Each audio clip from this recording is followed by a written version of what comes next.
if your biggest mistake turned out to be the spark that ignited your greatest success? In the world of technology and entrepreneurship, stories of triumph often begin with failure. But few stories are as iconic and unexpected as the one behind Facebook. Before Facebook connected billions of people across the world, there was Facemash, a controversial student website that nearly got Mark Zuckerberg kicked out of Harvard. Most people know Mark as the co-founder of Facebook, one of the youngest billionaires in history. But what they don't know is how a shutdown, public backlash, and university discipline became the turning point that reshaped his vision and ultimately changed the way the world connects. This is the untold chapter of a digital empire. A story of mistake, resilience, and reinvention. Let's take you back to the day the seeds of Facebook were accidentally planted. Facemash, the setback begins. In 2003, an ambitious Harvard sophomore named Mark Zuckerberg had an idea. Sitting in his dorm room late at night, frustrated and curious, he began building a website. He called it Facemash. The idea was simple, too simple. Facemash pulled photos from Harvard student directories and placed two faces side by side, asking visitors to vote on who was hotter. Within hours, it spread across campus like wildfire. Students were logging in, clicking, reacting, and gossiping. But what Mark saw as a harmless experiment in coding and student behavior soon spiraled into controversy. Students complained about their photos being used without permission. The Harvard administration wasn't amused.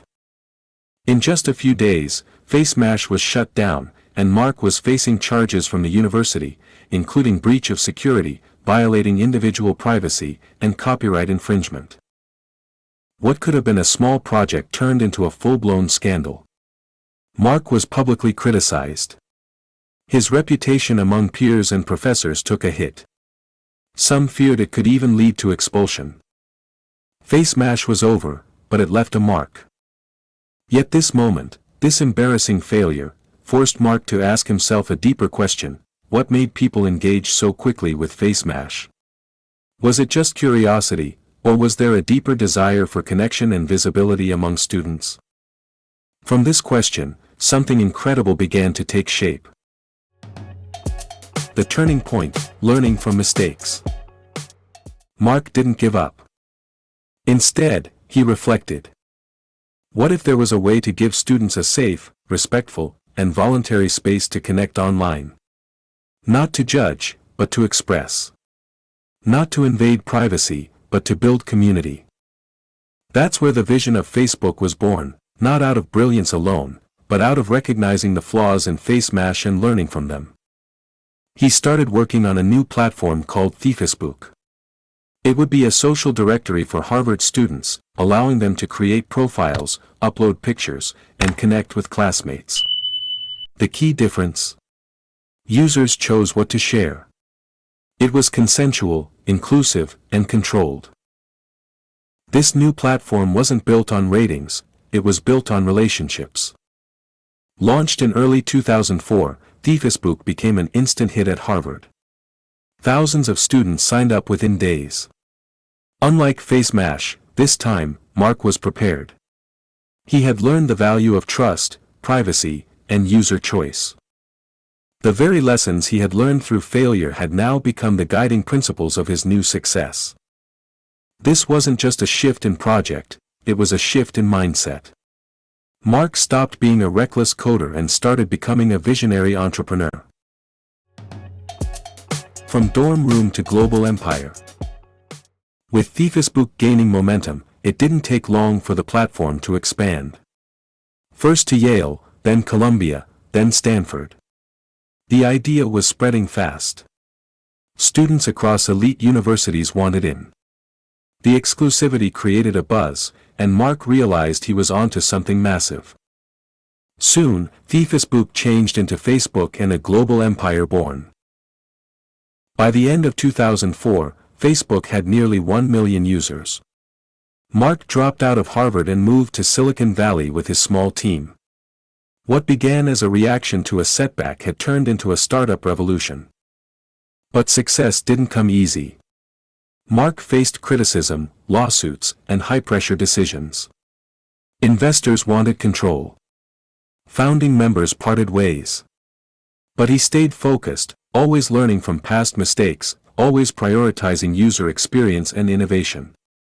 Over time, Facebook became more than just a social network. It became a platform for movements, memories, relationships, and revolutions. By 2012, Facebook had over 1 billion users. In 2021, it was rebranded to Meta, marking the next stage of Zuckerberg's vision, building the metaverse. Through it all, one truth remained: none of this would have existed without the failure of Facemash. What most people remember as a controversy, Mark used as a lesson and a launchpad. He didn't run from his mistake, he reimagined it. What you can learn from Mark's journey. The story of Mark Zuckerberg teaches us a powerful lesson: setbacks don't define you, your response to them does. When Facemash failed, Mark could have given up. He could have blamed others, withdrawn, or abandoned his dreams. But instead, he chose to learn, adapt, and evolve. And you can do the same. Every mistake you make contains a hidden message, if you're willing to listen. Every rejection hides an opportunity. Every failure can become your foundation, if you build wisely upon it. The world's most impactful successes aren't born in perfect conditions. They're often born in the messy, painful, uncertain moments when nothing goes as planned. So, if you're facing a setback today, don't see it as the end. See it as your beginning. Ask yourself, what can I learn from this? What can I build from this? Because just like Mark Zuckerberg, your greatest success might be hiding inside your current failure. Embrace it. Grow from it. Transform it. And who knows? Your story might just be the next one to inspire the world.